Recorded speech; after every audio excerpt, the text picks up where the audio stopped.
हाँ dear student, तो आज हम नेक्स्ट लेक्चर करने जा रहे हैं, लेक्चर नंबर 49 हिंदी मीडियम में। ठीक है, तो कहाँ तक पढ़ा है हमने? लास्ट में देखिए, हमने धरातल से किसी कोण पर एक वस्तु को फेंका था। धरातल से किसी कोण पर एक वस्तु को फेंका था, वस्तु इस तरह से जा रही थी। ठीक है, धरातल से किसी कोण पर हमने किसी कोण पर वस्तु को फेंका था। ये कोई कोण ले सकते थे हम, थीटा। आरंभिक वेग हमने u से एक वस्तु को फेंका था जिसके दो घटक आ रहे थे। ठीक है, दो घटक आए थे जिसके एक घटक हम यहाँ ले सकते हैं और एक घटक हम यहाँ ले सकते हैं। ये आया था बोलें तो u cos थीटा और ये आया बोलें तो u sin थीटा। ठीक है जी, वस्तु जा रही थी, गति कर रही थी। गति के दौरान वस्तु उच्चतम बिंदु पर जब थी तो उसका y दिशा में वेग कितना था? 0। उसके पास सिर्फ x दिशा में वेग था कितना? u cos थीटा था जी। ठीक है, x दिशा में वेग था खाली u cos थीटा। ये अधिकतम ऊंचाई थी h, ये r था परास। ठीक है, तो ये सारी बातें थी, ये सारी बातें हमने कर ली है कि आप u से फेंक रहे हो तो वस्तु है वो u से ही जाके टकराती है। अगर आप उसका कोण भी देखना चाहोगे तो कोण भी उतना ही रहता है, कोण भी सेम ही रहता है, घटक भी सेम रहता है। ये u cos थीटा है और ये u sin थीटा है। इसको आप माइनस का ले सकते हैं और इसको आप प्लस का ले सकते हैं। ठीक है जी, बात समझ गए? अब आगे की कहानी क्या है जी? आगे की बात देख लीजिए। नेक्स्ट आगे की बात ये है कि हमने इस पे लगभग सारे फार्मूले हमने कर दिए हैं। थीटा 90 माइनस थीटा, ये सारी बात हमने कर दी है। ताक्षणिक वेग, परास, उड्डयन काल, ये बातें हमने करी है। अब जैसे मैं और बात इसमें बताऊं आपको, प्रक्षेप्य गति का समीकरण भी हमने देख लिया है जी।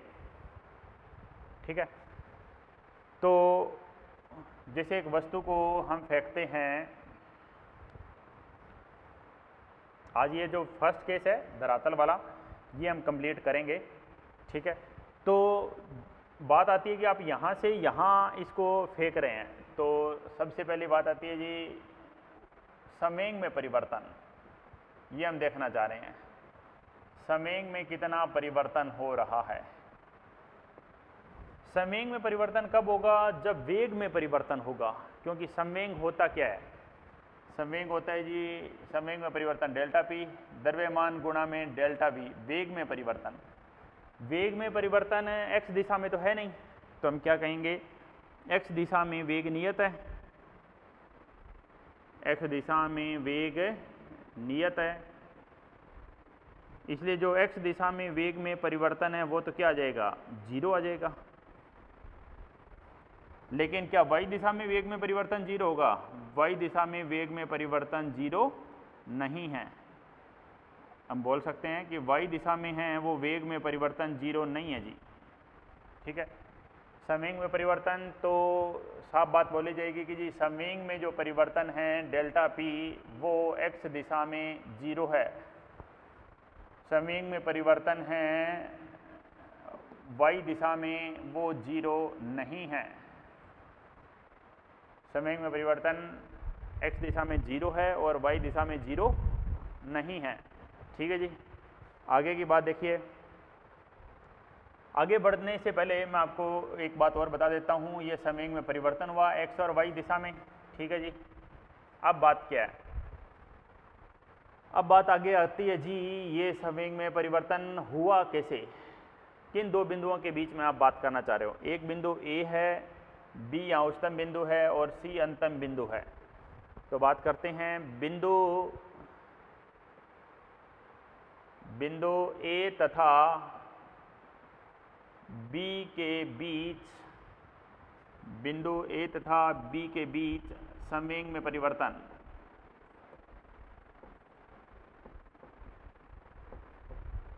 बिंदु A तथा B के बीच संवेग में परिवर्तन, A और B के बीच संवेग में परिवर्तन कितना होगा जी? Delta V, m into delta V। भाई डेल्टा P बोलूँ मैं इसको, डेल्टा P बोलूँ तो डेल्टा P को आप क्या बोलोगे? द्रव्यमान गुणा में डेल्टा V बोलोगे।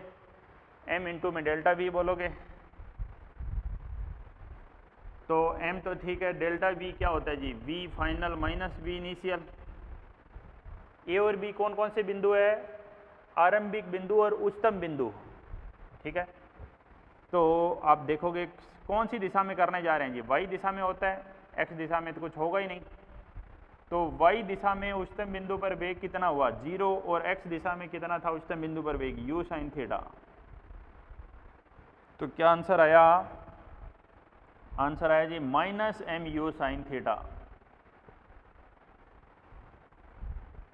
आरंभिक बिंदु, आरंभिक बिंदु तथा उच्चतम बिंदु, आरंभिक बिंदु तथा उच्चतम बिंदु के बीच में संवेग में परिवर्तन, के बीच परिवर्तन, के बीच डेल्टा पी है, संवेग में परिवर्तन, ठीक है। अब आगे अगर हम बात करें तो ये ए और बी पॉइंट था, अब हम लास्ट पॉइंट ए और सी के बीच में भी बात कर सकते हैं। तो मैं क्या लिखूंगा, देखो बिंदु ए तथा सी के मध्य, बिंदु ए तथा सी के मध्य संवेग में परिवर्तन, संवेग में परिवर्तन। ए और सी को आप क्या बोल सकते हो जी, आरंभिक स्थिति, आरंभिक स्थिति तथा अंतिम, आरंभिक स्थिति तथा अंतिम स्थिति के बीच, आरंभिक स्थिति तथा अंतिम स्थिति के बीच संवेग में परिवर्तन।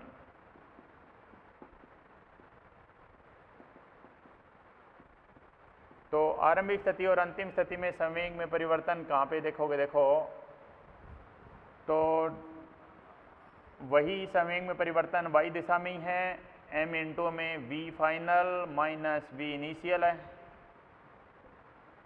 ठीक है। m इंटू में v final minus v initial है। v फाइनल अंतिम वेग कितना है जी, y दिशा में माइनस का u साइन थीटा है जी, माइनस का u साइन थीटा है। और आरंभिक वेग कितना है जी, आरंभिक वेग ऊपर की तरफ है जी, वो भी u साइन थीटा है। तो कितना आएगा जी आंसर, संवेग में परिवर्तन y दिशा में आएगा जी -2mu sine theta, -2mu sine theta, ये आंसर आएगा जी। समझ रहे हो जी बात, mu sine theta, mu sine theta, minus minus तो आप ये बता सकते हो कि दिशा के साथ हम परिमाण लेना चाहेंगे तो आप ये प्लस में ही आएगा जी। समझ रहे हो, ठीक है जी। अब बात आती है जी ऊर्जा की। तो पहले मैं फार्मूला लिख लेता हूँ। अब मान लेते हैं इस पे आपको कोई सवाल पूछा जाए तो कैसे पूछा जाएगा, लिखो सवाल, सवाल लिखो है। क्वेश्चन क्या है, एक 5 किलोग्राम की वस्तु को, एक 5 किलोग्राम की वस्तु को धरातल से, एक 5 किलोग्राम की वस्तु को धरातल से 20 मीटर पर सेकंड के वेग से 30 डिग्री के कोण पर फेंका जाता है। 5 किलोग्राम की वस्तु को धरातल से 20 मीटर पर सेकंड के वेग से 30 डिग्री के कोण पर फेंका जाता है। तो संवेग में परिवर्तन बताइए, संवेग में परिवर्तन बताइए। नंबर 1,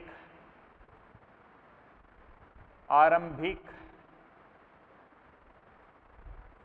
तथा उच्चतम बिंदु के मध्य,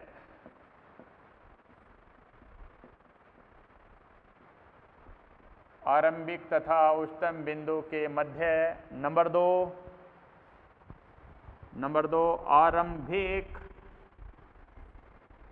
तथा अंतिम बिंदु के मध्य,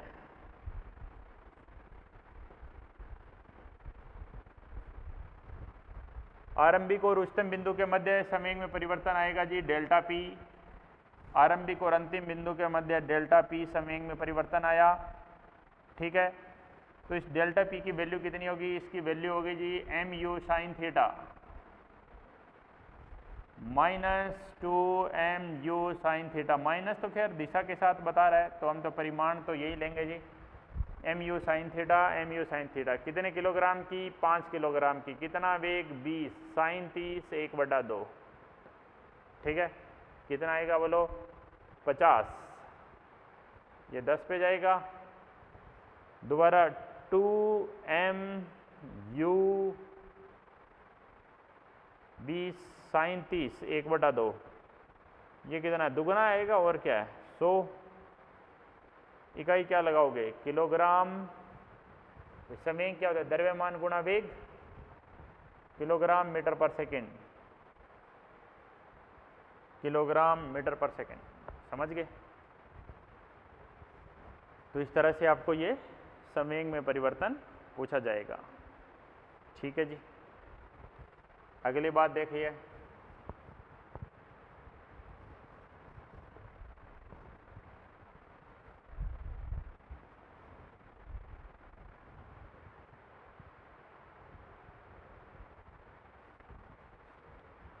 अब बात आती है ऊर्जा की। ऊर्जा देखिए, एक आरंभिक वस्तु को यू फेंक रहे हैं तो हम लिख रहे हैं आरंभिक गतिज ऊर्जा। आरंभिक गतिज ऊर्जा काइनेटिक एनर्जी इनिशियल कितनी है जी, काइनेटिक एनर्जी इनिशियल 12m², जिसको अब मैं बोल सकता हूं ई नोड से। यह आरंभिक बिंदु पर गतिज ऊर्जा है, बिंदु ए पर बोल सकते हैं हम इसको, बिंदु ए पर आरंभिक गतिज ऊर्जा है, काइनेटिक एनर्जी इनिशियल 12m², बिंदु ए पर ये ई नोड है जी। अब बिंदु बी पे आते हैं जी। बिंदु बी पर, बिंदु बी की क्या कहानी है, देखो बिंदु बी उच्चतम बिंदु है, तो बिंदु बी पर क्या होगा जी, उच्चतम बिंदु पर गतिज ऊर्जा, उच्चतम बिंदु पर गतिज ऊर्जा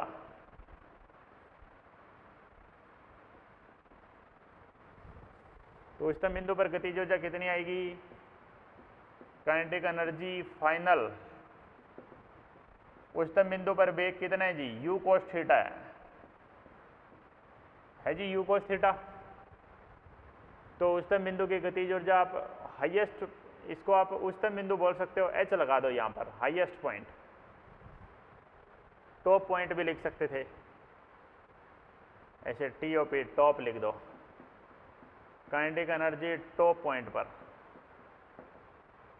तो आप इसको ऐसे लिख सकते हो 12mu² cos square theta, 12mu² cos square theta लिख सकते हो, ठीक है जी। 12mu² cos स्क्वायर थीटा लिख दिया जी। अब बात यह थी कि जो 12mu² है उसकी जगह भी हम कुछ और लिख सकते थे। क्या लिख सकते हो, 12mu² की जगह ई नोड, तो आप इसको ऐसे लिख सकते हो, गतिज ऊर्जा उच्चतम बिंदु पर 12mu² की जगह लिख दिया ई नोड गुणा में cos स्क्वायर थीटा, समझ गए जी। उच्चतम बिंदु पर गतिज ऊर्जा निकाल लीजिए हमने, ठीक है। अब उच्चतम बिंदु पर स्थितिज ऊर्जा भी तो निकालो,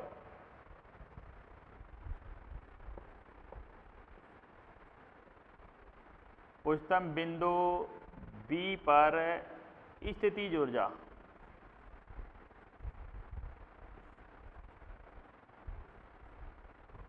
उच्चतम बिंदु बी पर स्थितिज ऊर्जा पोटेंशियल एनर्जी कैसे आएगी ये, पोटेंशियल एनर्जी mgh, h आएगा u² sign square theta upon 2g, g से g कैंसिल कर दो, तो कितनी आ जाएगी बताओ पोटेंशियल एनर्जी उच्चतम बिंदु पर, 1/2 mu² साइन स्क्वायर थीटा, और 1/2m यू स्क्वायर की जगह फिर मैं ई नोड लिख सकता हूँ। पोटेंशियल एनर्जी उच्चतम बिंदु पर आएगी जी ई नोड गुणा में साइन स्क्वायर थीटा, ई नोड गुणा में साइन स्क्वायर थीटा आएगी जी। बात समझिए, बात क्या है।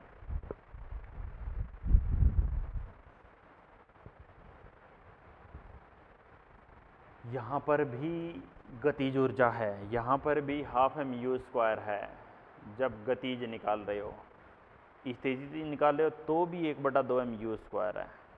यानी बात क्या है, यानी चाहे आप गतिज निकालो या स्थितिज निकालो, आरंभिक गतिज दोनों में आएगी।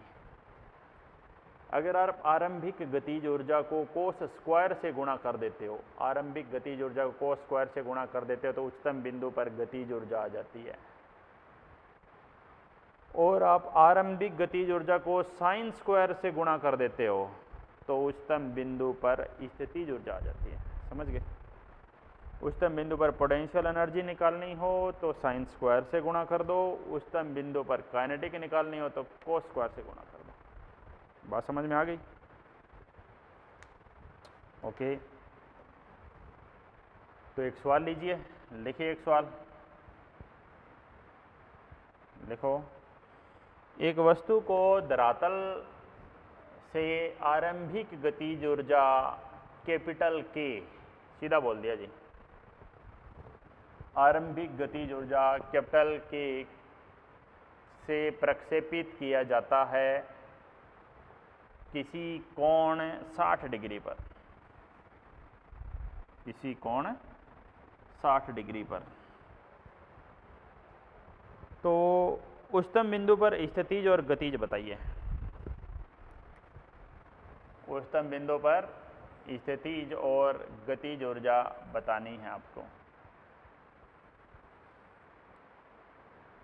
देखो, यहाँ काइनेटिक होती है मैक्सिमम, अधिकतम इस बिंदु पर, और पोटेंशियल एनर्जी होती है यहाँ मिनिमम, 0। खैर ये बात हम करेंगे अभी। पहले क्वेश्चन क्या था?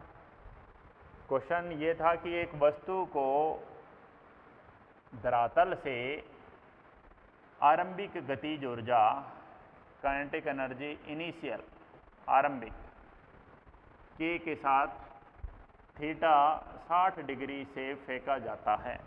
ये समझ लो भाई, थीटा 60 डिग्री से फेंका आपने। आरंभिक गतिज ऊर्जा कितनी थी? कैपिटल के थी। तो हमें काम क्या करना है? हमें उच्चतम बिंदु पर काम करना है। गतिज ऊर्जा उच्चतम बिंदु पर,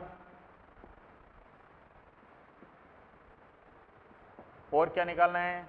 स्थितिज ऊर्जा उच्चतम बिंदु पर, पोटेंशियल एनर्जी उच्चतम बिंदु पर। ये दो काम करने हैं जी। गतिज ऊर्जा निकालनी है उच्चतम बिंदु पर तो क्या फार्मूला लगाओगे? तो फार्मूला लगाओगे आरंभिक गतिज ऊर्जा इनटू में, दोनों में ई नोड है। अब याद नहीं किसको साइन से गुणा करना है, किसको साइन स्क्वायर से करना है और किसको कोस स्क्वायर से। तो ऐसे याद रखो, इसमें क्या आता है? इसमें वेग आता है हाफ एम यू स्क्वायर। उच्चतम बिंदु पर वेग u कोस थीटा होता है। तो इसमें हाफ एम यू स्क्वायर को ई नोड बोल दिया इंटू कोस स्क्वायर थीटा। इसमें कोस स्क्वायर है तो इसमें कौन आया? Sine square. आरंभिक कितनी है जी? के कोस स्क्वायर 60, कोस 60 1/2 का स्क्वायर कितना आया जी? k/4। E node sine square, sine 60 का स्क्वायर, ऐसा बोल दो, एक ही बात है। ई नोड की जगह क्या बोला है जी? के साइन 60 √3/2 का स्क्वायर 3k/4। ठीक है। आप किसी बिंदु पर जोड़ लेना, इन दोनों का योगफल हमेशा नियत रहेगा। भाई जैसे आप ऊपर जा रहे हो तो चाल घट रही है लेकिन ऊंचाई तो बढ़ रही है। ये अधिकतम ऊंचाई है, इससे ज़्यादा ऊंचाई पर हो क्या आप? नहीं। तो यहाँ पर इस पॉइंट पर अगर आप बात करोगे तो पोटेंशियल एनर्जी मैक्सिमम होएगी जी।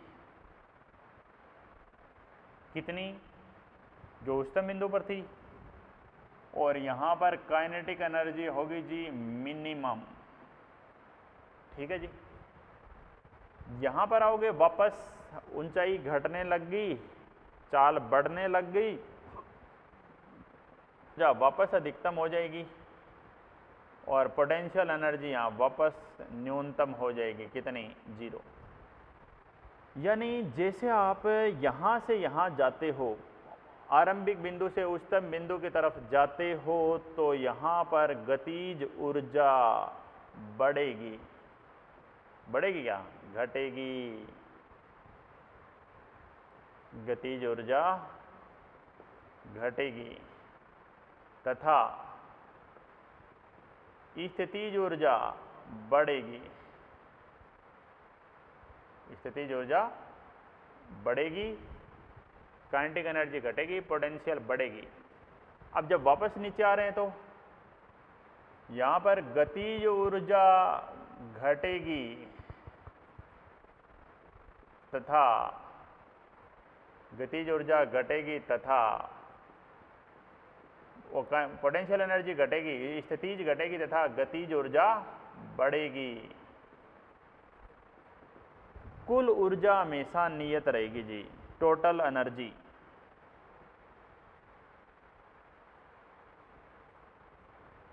कुल ऊर्जा क्या होती है बताओ? कुल ऊर्जा, कुल ऊर्जा होती है जी स्थितिज और गतिज दोनों का योगफल। गतिज ऊर्जा प्लस स्थितिज ऊर्जा दोनों का योगफल होती है जी टोटल एनर्जी। तो आरंभिक बिंदु पर कितनी थी जी बताओ? अगर हम बात करते हैं आरंभिक बिंदु पर गतिज ऊर्जा कितनी थी? E0 क्या मान था? 12 mu²। हमेशा यही रहेगा, देख लेना आप। आरंभिक बिंदु पर दोनों का योगफल कितना है? इन दोनों का योगफल करो, ये तो 0 है। टोटल एनर्जी ए पॉइंट की बात कर लेते हैं, इनको मैं ऐसे दिखा देता हूं जी। टोटल एनर्जी ये ए पॉइंट की बात कर लेते हैं, ये टोटल एनर्जी बी पॉइंट की बात कर लेते हैं। टोटल एनर्जी ए पॉइंट पर कितनी आएगी बताओ? टोटल एनर्जी ए पॉइंट पर बताओ कितनी आएगी? 12 mu² प्लस 0, 12 mu² प्लस 0, उतना ही आया जी। कितना? 12 mu²। काइनेटिक और पोटेंशियल, यहाँ काइनेटिक कितनी आई है जी? उच्चतम बिंदु पर बात करते हैं। चलो हम इस बार हम टोटल एनर्जी कहाँ निकाल रहे हैं जी? टोटल एनर्जी बी पॉइंट पर निकाल रहे हैं। तो बी पॉइंट पर काइनेटिक एनर्जी कितनी होती है जी? काइनेटिक एनर्जी होती है 12 mu² उच्चतम बिंदु पर 12 mu² cos² थीटा, और ये कितनी होती है? 12 mu² sin² थीटा। इसी को तो हमने E0 बोला था। E0 गुणा में cos² थीटा, E0 गुणा में sin² थीटा। E0 कॉमन ले लो, cos² प्लस sin² थीटा।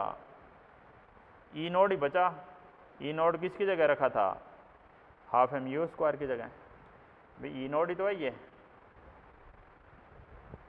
इन दोनों को भी आप जोड़ के देख लो, उतना ही आएगा। यही तो था हमारा E0। जोड़ के दिखाऊं? देख लो, ये उच्चतम बिंदु की गतिज ऊर्जा थी। अब देखो गतिज ऊर्जा, स्थितिज ऊर्जा, टोटल ऊर्जा। गतिज ऊर्जा कितनी? k/4, स्थितिज ऊर्जा 3k/4, लघुत्तम 4, k plus 3k, 4k/4, k is equal to कितना? E0। k is equal to कितना? E0। k क्या है? E0 है, और E0 कितना था जी? 12 mu²। यानी आप किसी तरीके से देख लो, आंसर उतना ही बन रहा है हाफ एम यू स्क्वायर। बात समझ रहे हो? किसी भी एंगल से देख लीजिए, जो टोटल ऊर्जा है वो गतिज और स्थितिज ऊर्जा दोनों का योगफल होती है, उसका मान उतना ही रहेगा जी। ठीक है भाई, नो प्रॉब्लम जी। आगे बढ़ जाते हैं, बिल्कुल देखिए नेक्स्ट। और कोई वैल्यू लेके भी चेक कर सकते हैं आप, कोई भी वैल्यू लेके चेक कर सकते हैं। लिखो एक क्वेश्चन, एक वस्तु को धरातल से 37 डिग्री के कोण पर 37 डिग्री के कोण पर 10 मीटर पर सेकंड से फेंकते हैं। वस्तु को धरातल से 37 डिग्री के कोण पर 10 मीटर पर सेकंड से फेंकते हैं। वस्तु को धरातल से 37 डिग्री के कोण पर 10 मीटर पर सेकंड से फेंकते हैं। ठीक है, धरातल से फेंका 10 मीटर पर सेकंड के, वस्तु का द्रव्यमान 2 किलोग्राम है। तो उच्चतम बिंदु पर गतिज ऊर्जा तथा स्थितिज ऊर्जा का कितना प्रतिशत होगा? उच्चतम बिंदु पर गतिज ऊर्जा कितनी प्रतिशत घट जाएगी, उतनी प्रतिशत स्थितिज ऊर्जा बढ़ जाएगी, तो वो प्रतिशत क्या है? तो पहले तो सवाल समझिए। गतिज ऊर्जा आरंभिक initial half m u square, द्रव्यमान 2 किलोग्राम, यू 10 का स्क्वायर कितना आया जी? 100 जूल आया जी। 100 जूल ऊर्जा है जी आरंभिक। अब आती है जी गतिज ऊर्जा उच्चतम बिंदु पर। गतिज ऊर्जा उच्चतम बिंदु पर कितनी आएगी जी? हाफ एम यू स्क्वायर को स्क्वायर थीटा कितना था जी? हाफ एम यू स्क्वायर 100, 37 कौन तो लेना आता है ना जी। 37 कैसे लेते हैं? 3 4 5 cos 37, cos 37 कितना होगा? 4/5 का स्क्वायर, 4 का स्क्वायर 16 और 5 का स्क्वायर 25, 25 चौका 100 और 16 चौके 64 जूल। ठीक है जी। अब बात करिए, ये तो थी गतिज ऊर्जा। अब बात करते हैं जी स्थितिज ऊर्जा। पोटेंशियल एनर्जी कितनी है जी उच्चतम बिंदु पर? पोटेंशियल एनर्जी होगी जी half m u square sine square theta. Half m u square कितना है जी? 100 joule. Sine square theta, sine theta sine 37, sine 37 क्या? 3/5 यानी 9/25, 25 चौका 100, 9 चौका 36। ये देखो, इन दोनों को जोड़ो 100 ही तो आ रहा है, 100। अब प्रतिशत की बात कैसे की जाए? अब प्रतिशत के बारे में बात करने जा रहे हैं। प्रतिशत गतिज ऊर्जा में कमी कैसे लेते हैं? प्रतिशत में कमी भाई परिवर्तन, final minus initial upon initial into 100, ऐसे तो लेते हैं प्रतिशत परिवर्तन। प्रतिशत परिवर्तन ऐसे तो लेंगे, फॉर्मूला तो यही है। तो देखो गतिज ऊर्जा फाइनल, गतिज ऊर्जा फाइनल समझते हैं। गतिज ऊर्जा फाइनल कितनी है जी? 64। आरंभिक कितनी थी जी? 100, 100 गुणा 100। ठीक है, तो 64 में से 100 जाएगा, कितना आएगा बताओ? 64 में से 100 गया, कितना हुआ? 36। 100 से 100 काट दो, माइनस माइनस मतलब वृद्धि बता रहा है 36%। ठीक है, यहाँ पे लें, वो 36% कम हो गई तो वो किसने ले ली? प्रतिशत स्थितिज ऊर्जा में वृद्धि, प्रतिशत स्थितिज ऊर्जा में वृद्धि कितनी हुई? तो देखो वृद्धि कितनी हुई, प्रतिशत परिवर्तन स्थितिज ऊर्जा में, वही तरीका जी, पोटेंशियल एनर्जी फाइनल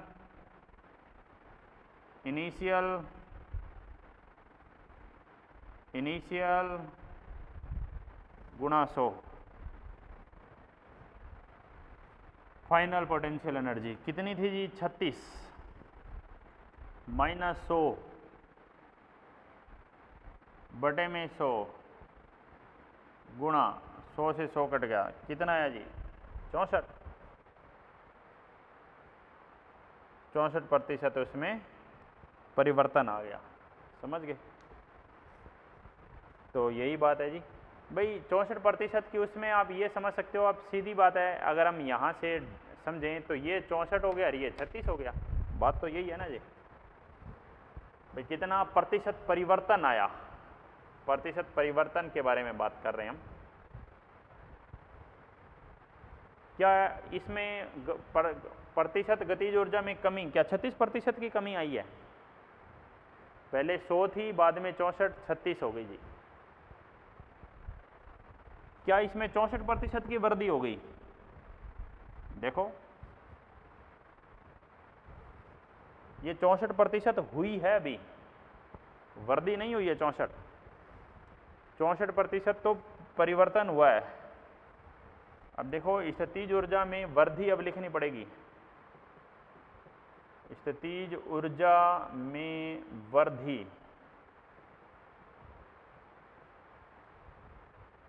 पहले कितनी थी जी? 0, बाद में कितनी? वहां पर गतिज ऊर्जा में कमी आई है 36 की।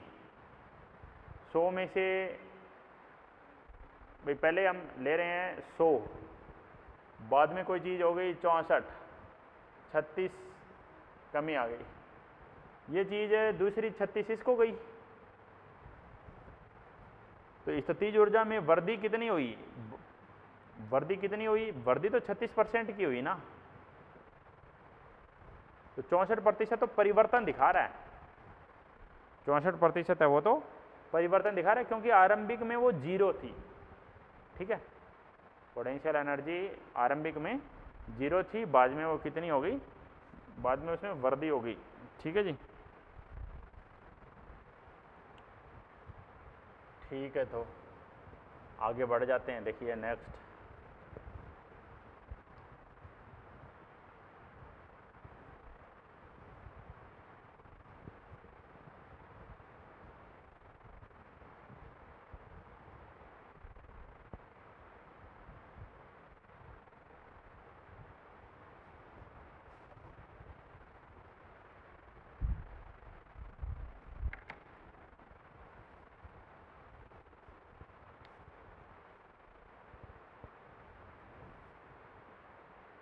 समझिए बात क्या है। नेक्स्ट बात हम जो करने जा रहे हैं उसको आप ध्यान से देख लीजिए।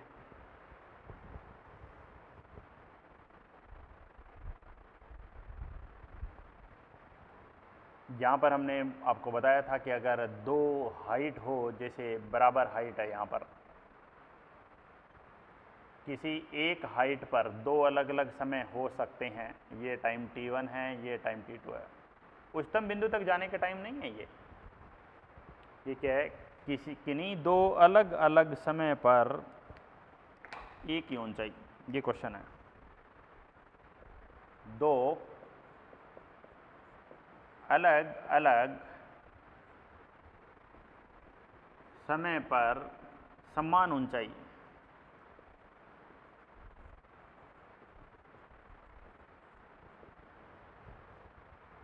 तो अगर आप इन दोनों को जोड़ोगे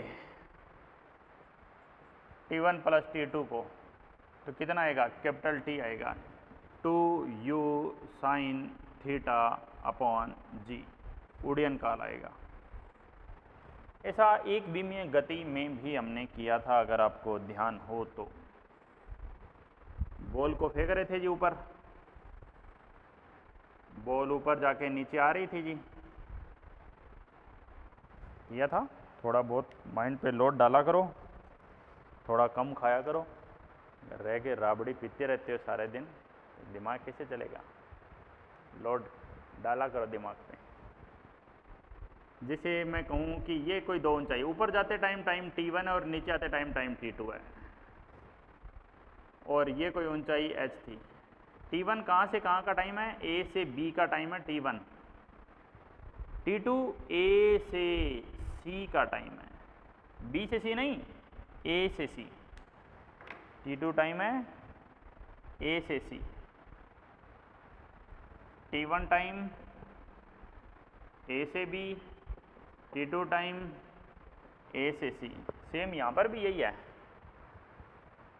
a b c, t1 time a से b, t2 टाइम a से c। ठीक है, तो अगर आप इन दोनों को जोड़ते हो तो उड्डयन काल आता है 2u/g। यहाँ पर साइन थीटा है क्योंकि हम किसी कोण पर फेंकते हैं जी। वहाँ तो आप 90 डिग्री पर फेंकते हो, थीटा की जगह 90 पुट करो, साइन 90 कितना हो जाएगा, 1 हो जाएगा।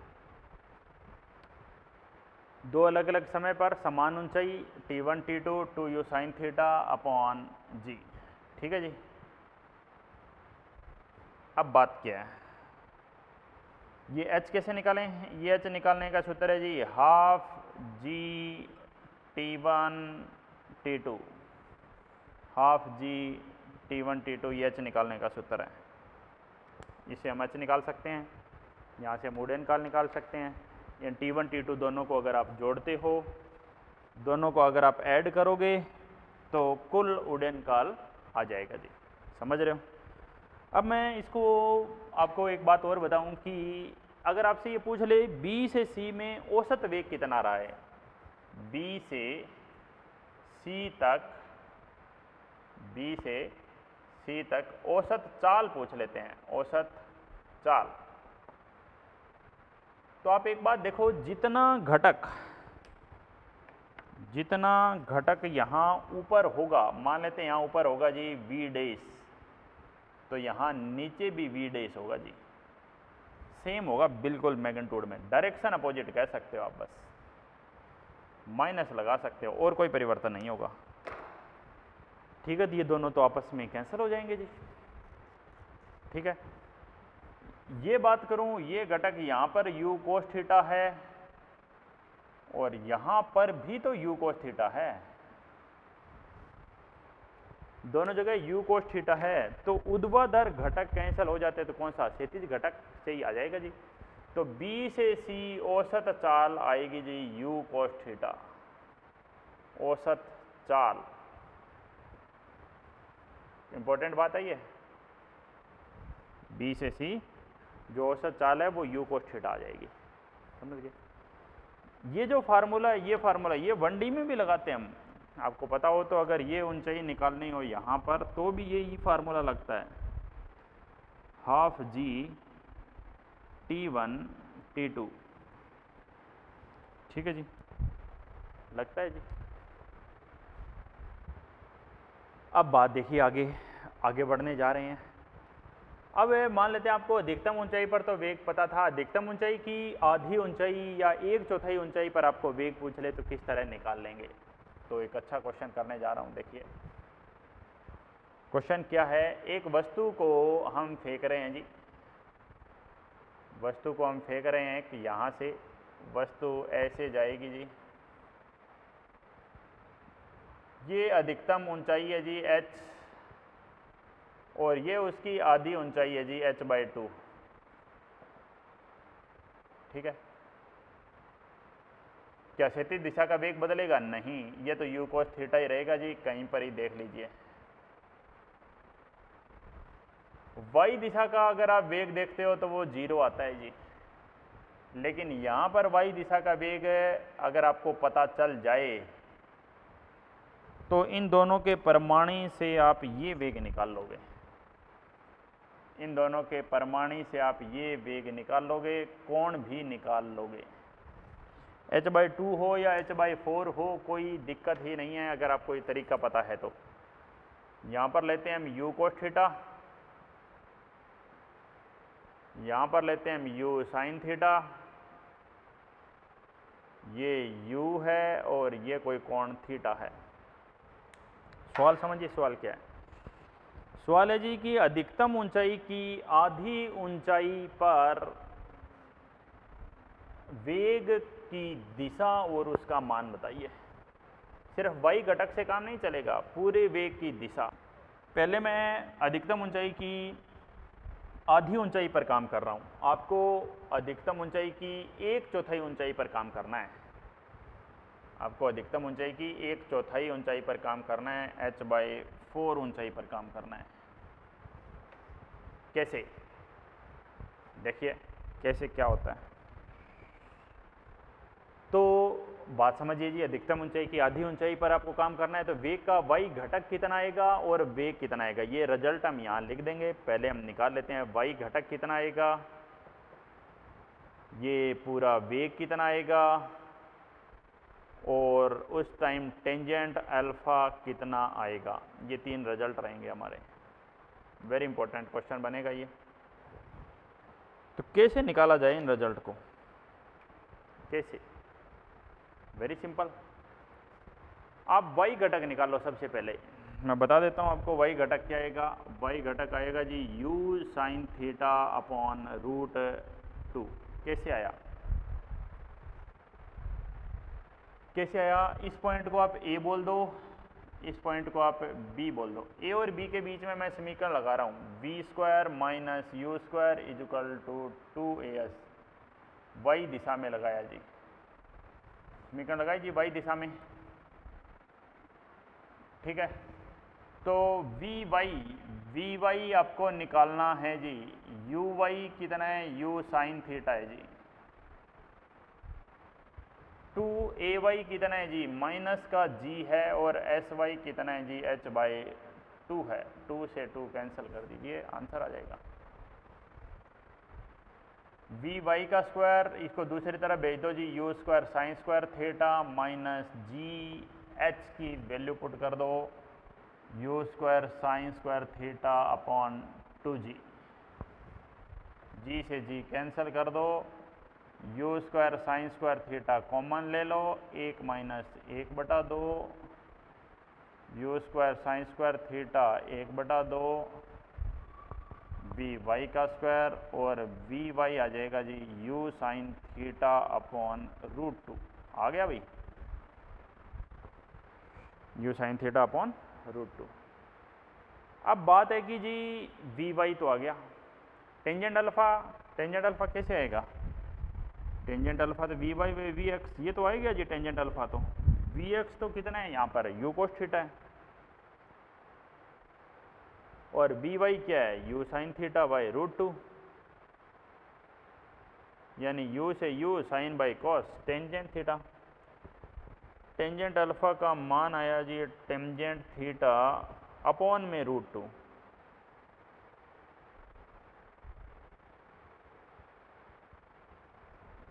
टेंजेंट अल्फा का मान आया टेंजेंट थीटा बाई √2, ठीक है। vy आ गया, v कैसे आएगा, vx vy दोनों पते हों तो v निकालना आसान ही है। कैसे? रिजल्टेंट ले लो भाई, v तो इन दोनों का रिजल्टेंट ही होगा, हॉरिजॉन्टल कंपोनेंट का स्क्वायर वर्टिकल कंपोनेंट का स्क्वायर, और दोनों में वैल्यू पुट कर देंगे जी। vx का स्क्वायर, vx कितना है बताइए, vx है जी u cos थीटा का स्क्वायर, और vy क्या है, u sin थीटा बाई √2 का स्क्वायर। तो कितना आया जी, ये फार्मूला आता है जी u² cos² theta, u square sine square theta root 2 का स्क्वायर 2। ठीक है जी। तो फाइनल बात, एलसीएम लीजिए जी, 2 लिया जी, 2 एलसीएम, 2 यू स्क्वायर को स्क्वायर थीटा प्लस में u square sine square theta. U square common लो के बाहर निकालोगे तो यू रूट 2, अंदर कौन बचा 2 को स्क्वायर को ऐसे लिख दो, को स्क्वायर प्लस को स्क्वायर, 2 को स्क्वायर और 1 साइन स्क्वायर। अरे यही तो बचा। ये कितना हो जाएगा जी, को स्क्वायर प्लस साइन स्क्वायर 1 हो जाएगा। u by root 2 root under cos square plus sine square कितना 1, 1 plus cos square theta, 1 plus cos square theta. ठीक है, u by root 2 1 plus cos square theta. क्या आंसर आया जी, u by root 2, u by root 2 root under 1 plus cos square theta.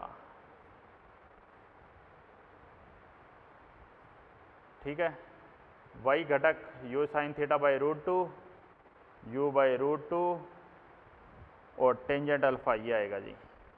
ठीक है जी। ये आज हमने सेकंड जो बात करें, जो फर्स्ट जो केस इसका है ग्राउंड से फेंकने वाला, ये हमने आज ख़त्म कर दिया है। ठीक है, अगली क्लास में हम नेक्स्ट हॉरिजॉन्टल प्रोजेक्शन स्टार्ट करेंगे, एक दूसरे को रिलेट करेंगे। उम्मीद करता हूँ ये बात आपको समझ में आई होगी। ये h/2 पर आप h/4 पे भी खुद करके देखना। ठीक है, मिलते हैं जी नेक्स्ट क्लास में। ठीक है जी, पढ़ते रहिए। होमवर्क क्या है जी, होमवर्क यही है भाई कि आप स्टेज 1 के क्वेश्चन कर लें जी, स्टेज 1, स्टेज 2